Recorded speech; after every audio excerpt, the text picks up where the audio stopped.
Hey everyone, today on People Now, Taylor Swift throwing fans into a frenzy with her surprise announcement.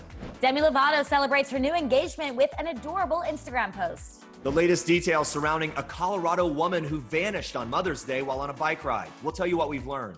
Also today, the show is bigger now than it was when it was the #1 scripted show on NBC. The Office star Brian Baumgartner gives us a scoop about his new podcast, and random fact, how he became good buds with NFL star Aaron Rodgers. Plus, Miss Wheelchair USA crowns a new leading lady during a special virtual version of the annual pageant. We'll tell you all about it.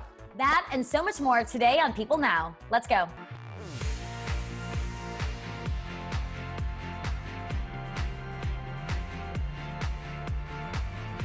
Hey, what's up, everyone? Welcome to People Now. I'm Jeremy Parsons. Great to see you. Andrea Boehlke with a big discovery today. Okay, Jeremy, this morning I saw a squirrel, so a brown squirrel, fully brown squirrel with a white tail. And my mom and I were so shocked. It was moving so fast that I couldn't get a video or anything, so you're just gonna have to believe me. I didn't know this existed. I'm looking it up. A squirrel with a white tail. I don't know. Very exciting this morning here in Wisconsin. We're gonna do some research and find out if this is a thing. It was so cool. I'll try to get a picture or a video of it later if it comes back around. Anyway, that's my update. We do have a lot to get to in today's show, so here's what you need to know and what's trending for your Thursday. We start with this. New Taylor Swift music is on the way. On Thursday morning, Taylor announced on Instagram that she's got a brand new album dropping Friday at midnight, which she says she poured all of her whims, dreams, fears, and musings into. She revealed the big surprise with a black and white photo of herself in the woods. And in the post caption, she wrote, "Most of the things that I planned this summer didn't end up happening, but there's something I hadn't planned on that did happen. And that thing is my 8th studio album, Folklore." Taylor wrapped up the post by explaining why she chose to release the album now. She wrote, "My gut is telling me that if you make something you love, you should just put it out into the world." She says she wrote and recorded Folklore in isolation, but still found a way to collaborate with some of her musical heroes. In a follow-up post, Taylor shared another black and white photo of herself with the album's track list printed on top. In that caption, she revealed that the project will have 16 songs on the standard edition, including a bonus track called The Lakes. And to make things even more exciting, a new T-Swift music video will also drop on Friday. In her latest Instagram post, she revealed that she wrote and directed a video for the album's first single, Cardigan. Safety measures were in place while filming. She says the shoot was even overseen by a medical inspector. She did her own hair, makeup, and styling. Very cool, and can't wait to see it. All right, some more good news in the music world. Demi Lovato is engaged, and she couldn't wait to share the news and her beautiful ring with her fans by posting on Instagram. Her boyfriend, actor Max Ehrich, popped the question on Wednesday, less than 4 months after People first revealed they were dating. Max asked Demi to marry him in Malibu, California, with a stunning diamond ring by celebrity jeweler Peter Marco. The ring is a mega-carat emerald-cut diamond stone flanked by 2 diamond baguettes. This is absolutely gorgeous.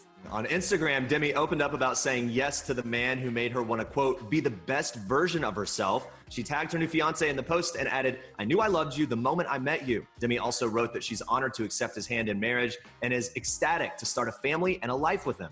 Meanwhile, Max also shared his excitement on Instagram by writing that Demi is, quote, everything I could ever dream of and then some in a partner in life. And he added, "I cannot spend another second of my time here on earth without the miracle of having you as my wife." That is adorable.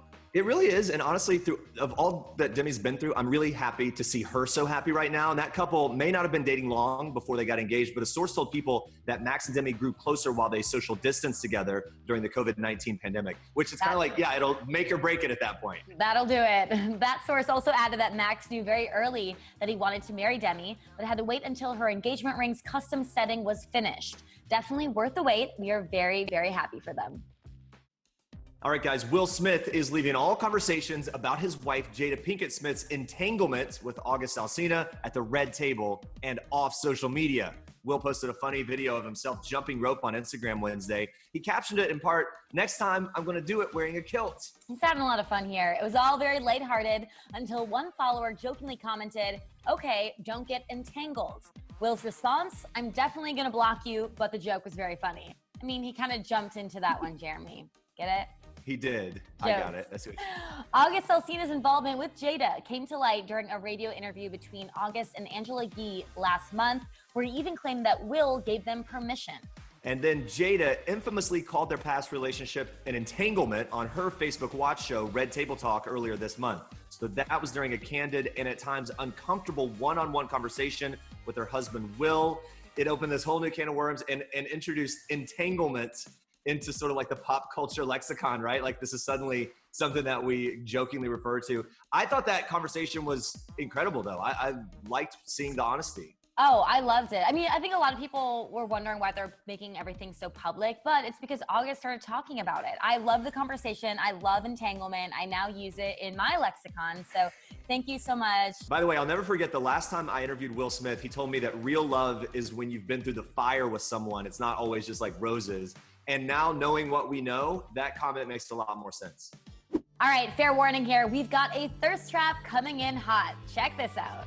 Brooks Lake posted this steamy photo to Instagram on Wednesday, showing off his cooking skills in the middle of a lake, as one does. Totally normal. It's 2020. There's no rules. In the photo, he's flipping a pancake out of a cast iron skillet, holding a cocktail glass, and wearing only sunglasses and an apron. This is actually the perfect photo. Is it?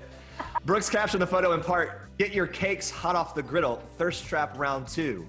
He also gave a massive shout out to Haley Erbert in the caption, which fans are finding pretty interesting since Haley is Brooks' ex Julianne Hough's brother, Derek Hough's longtime girlfriend. Follow that? Still with us here?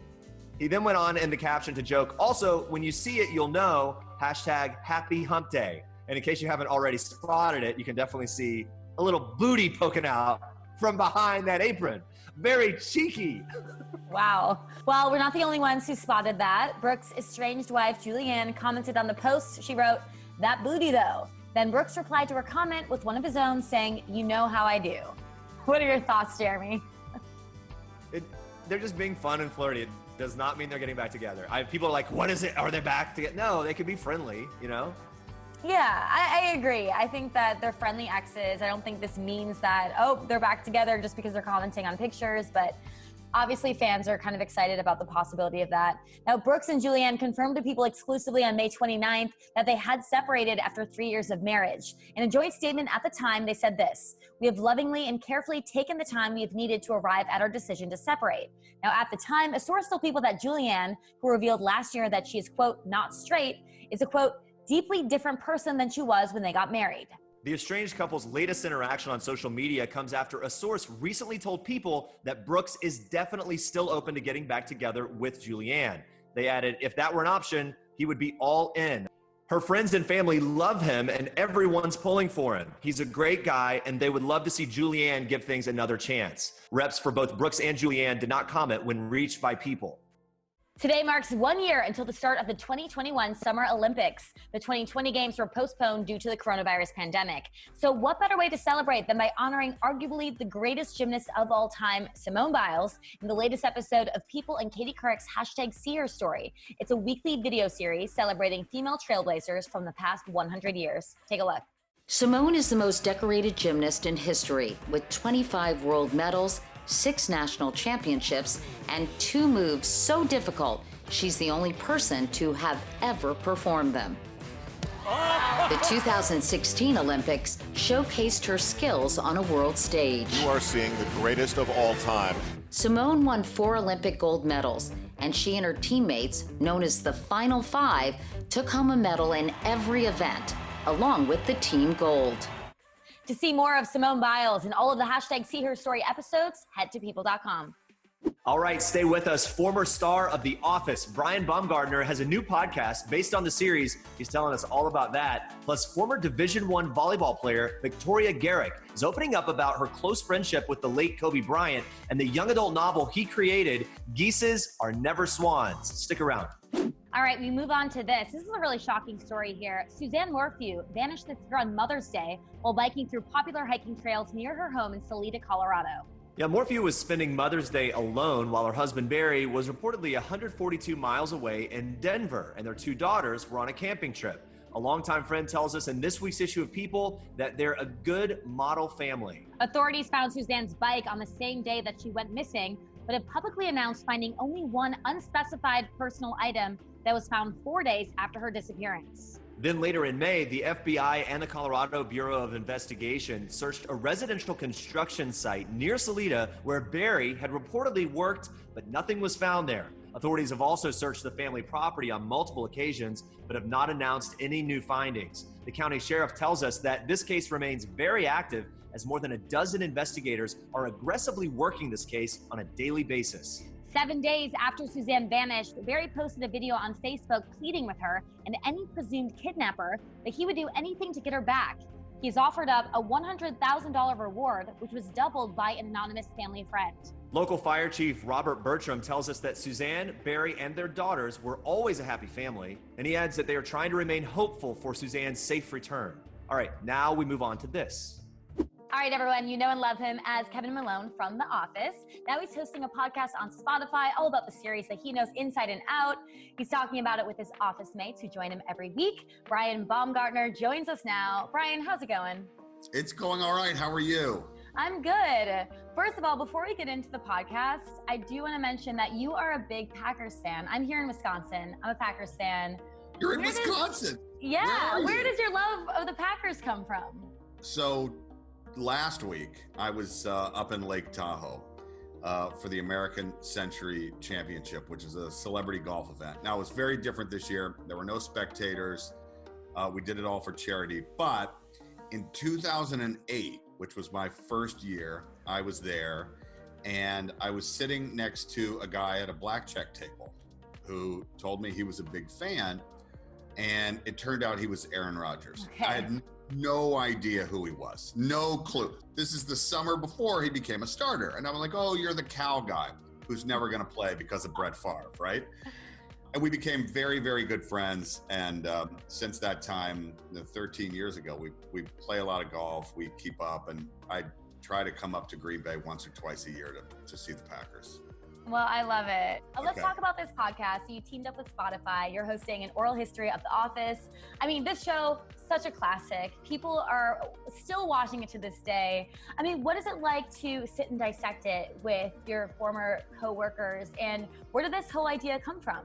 The idea was launched by Ben Silverman, who was one of the executive producers originally. And he went to Spotify and approached them about doing it. And then he came to me and asked me if I would be interested in partnering with him about it. And the interesting thing is that we haven't shot a scene from the show in 7 years. It's been 7 years since the finale, yet the show is bigger now than it was when it was the #1 scripted show on NBC. I thought it was fascinating to look at why. Like, why is this show about mostly middle-aged office workers? Why is it still attracting fans? And specifically, why is it attracting young fans? Like high school, college, 13, 14, 15-year-olds. Like, why do they love it so much? Did you learn anything new about the show while taping? Maybe something, taping this podcast, maybe something that you didn't know before, a fact you didn't know before? Here's the crazy thing. Tons. Like, because, it's been talked about a lot. There have been books on, like, all of these things have happened.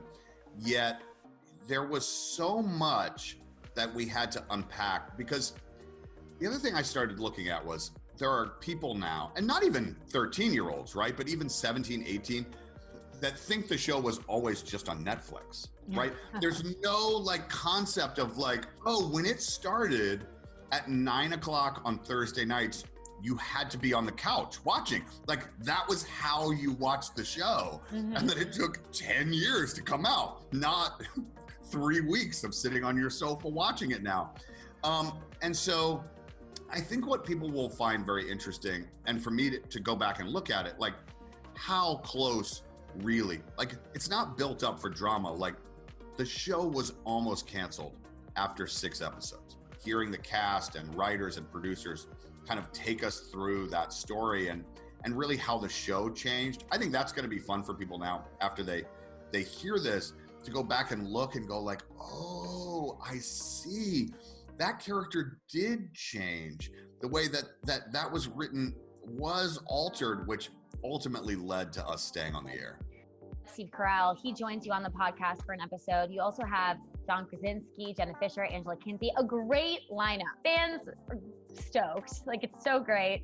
I mean, I'm sure when you reminisce with them, all these old memories come up. Is there a certain memory or day or something that kind of keeps coming up as something you always think back on? There are a couple, but I think that, for me, I'll give you three.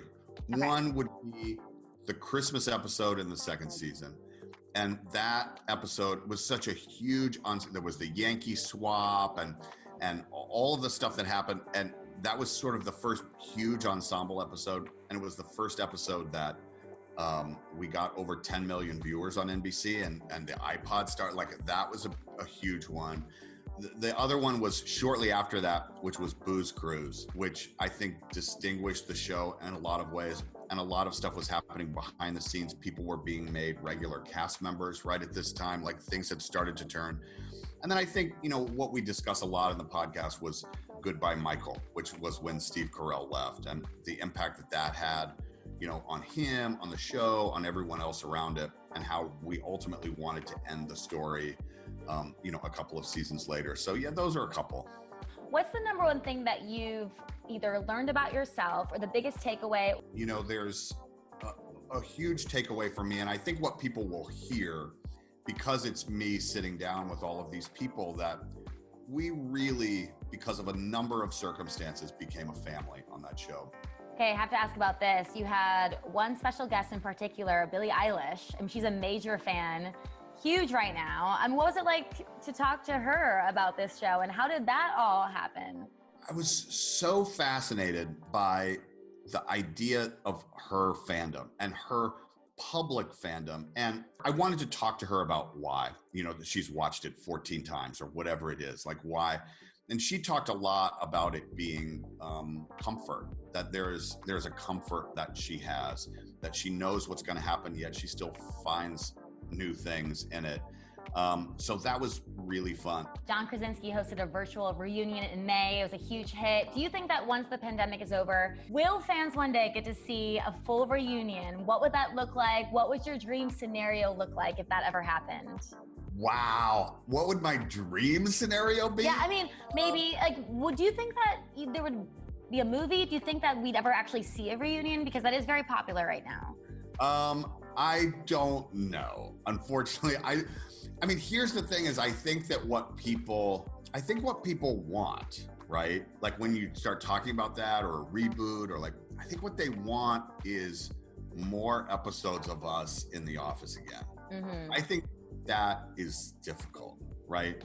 And part of it is Kevin got fired and now owns a bar. Jim and Pam moved to Austin. Michael Scott moved to Colorado and is married to Holly. Stanley went to Florida and is retired. So how do you go back and unpack that? Now, the joke that I always make is they rebooted Roseanne. John Goodman's character literally died earlier when it was on the first time, and he somehow was back. So could it happen? I suppose it could happen. Yeah.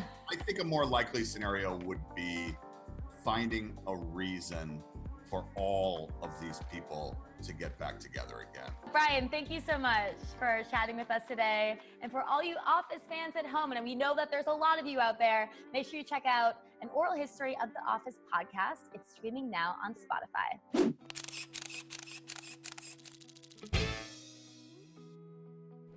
Former Division I volleyball player Victoria Garrick is a mental health and body image advocate.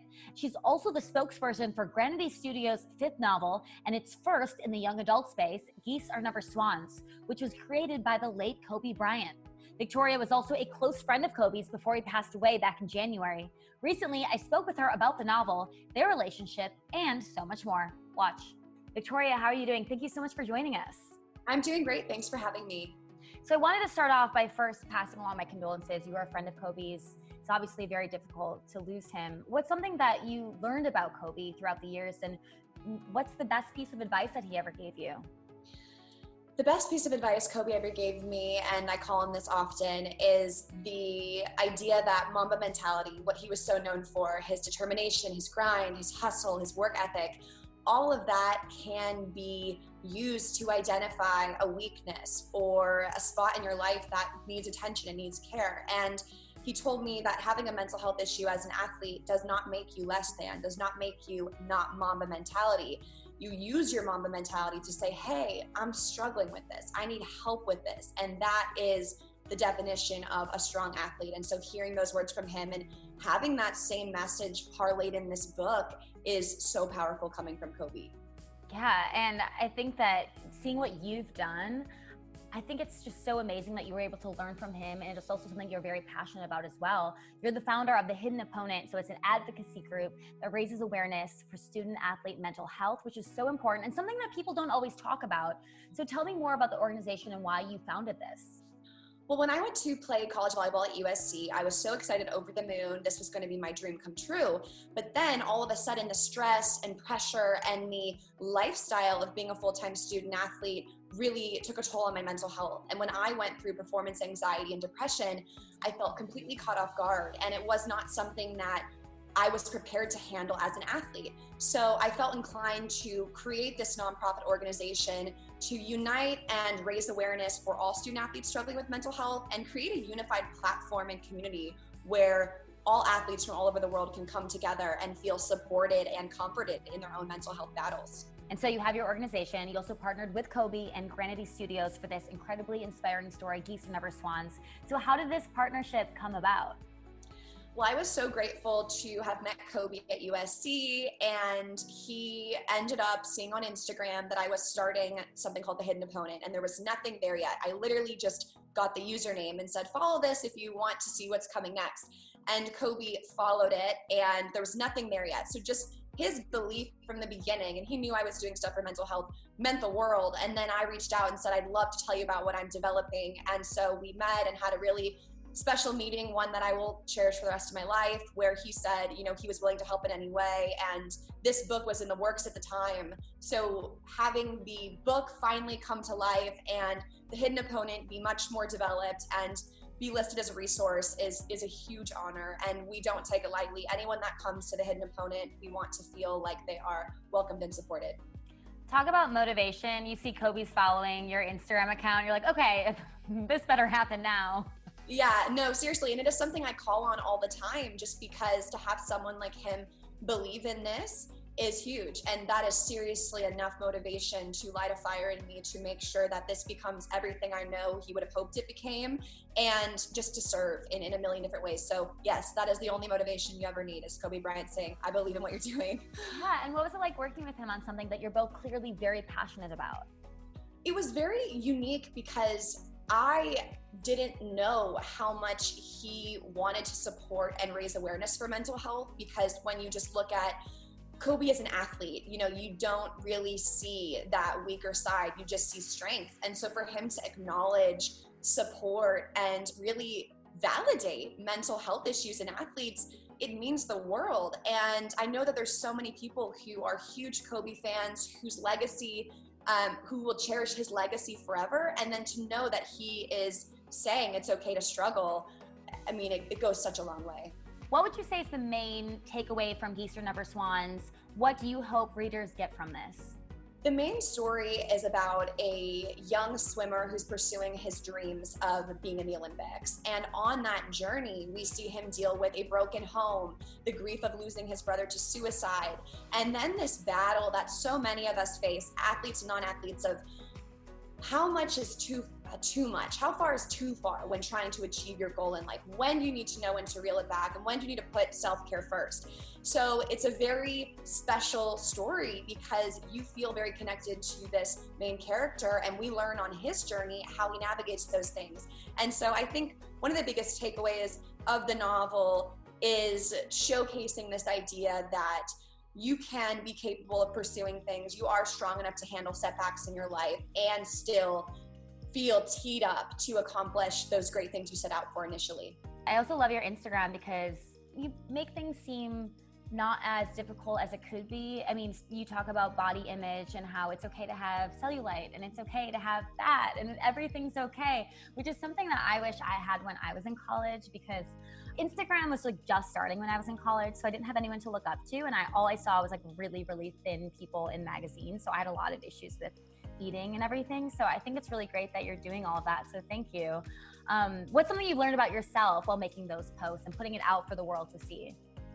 Thanks. First of all, I really appreciate that. It means a lot. And what I've learned about myself, I would say, is I am worthy of love and support in being myself. And for such a long time, I felt like no one could know about my struggles. No one could know about my disordered eating. No one could know I had stretch marks or this and that. And by being myself and being true to how I really feel, I've received more love and support. And so I just hope to share that message and letting other people know, like, you are worthy of these things. You are enough. You don't need to weigh a certain number. You don't need to do a certain thing.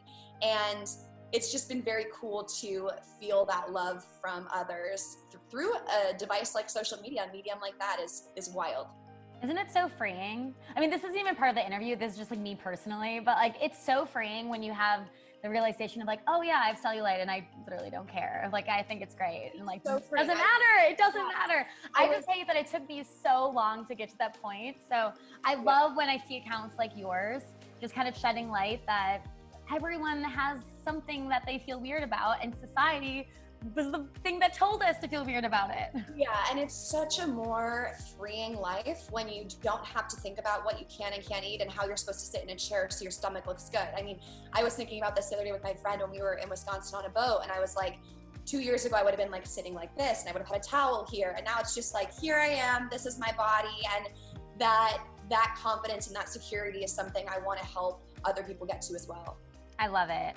Geese Are Never Swans is available now everywhere that books are sold. And to hear more from Victoria, you can listen to her podcast, Real Pod, with new episodes every Wednesday. We are so pleased to announce that Miss Wheelchair USA for 2020-2021 is Danielle Rice, Miss Wheelchair Washington USA. Congratulations. That was the crowning moment from the Miss Wheelchair USA 2020 pageant last weekend. Danielle Rice, the reigning Miss Wheelchair Washington USA, received the top title this year, but the show was a little different this year, wasn't it, Jeremy? Yeah, it was. It was called Miss Wheelchair USA 2020 Retrofit because everything had to be done virtually, lots of Zoom calls and things rather than everyone being in the same room, but it all worked out really well. I actually co-hosted the event after serving as a judge last year. It was really an honor to be a part of it. If you're not really familiar, every year an organization called the Dane Foundation puts on Miss Wheelchair USA. The pageant showcases women from all over the country, and it not only gives them a platform to kind of go all out and get glammed up like a star, but it also sheds light on their accomplishments and how they're fighting for change and more inclusivity for people with disabilities. And I talked to Miss Wheelchair USA 2020 herself, Danielle Rice, about the misconceptions people often have about her and other people who use wheelchairs for mobility. By far, the greatest misconception that people have about myself, and I've heard this from other ambulatory wheelchair users, is that somebody who can also ambulate, which is walking, somebody who can do that, regardless whether you need to use canes like I do, or walking aids, a lot of people in the public still are of the belief that somehow if somebody gets up from a wheelchair in a store or something, then they must be faking their disability. Well, I thank you for sharing that because it's something that, as you mentioned, many people deal with, and others of us maybe wouldn't even consider that you would deal with that. Or you're right, people are uninformed. So thank you for spreading the word and doing your part for that. All right, coming up tomorrow, actress Gillian Jacobs is teasing what fans can expect from season 2 of the true crime podcast called Blood Ties. Plus, we are joined by the 4-year-old internet sensation that is bringing everyone joy one dance video at a time, Boss Baby Brody. So excited for that. Thank you so much for watching, and we'll see you back here tomorrow.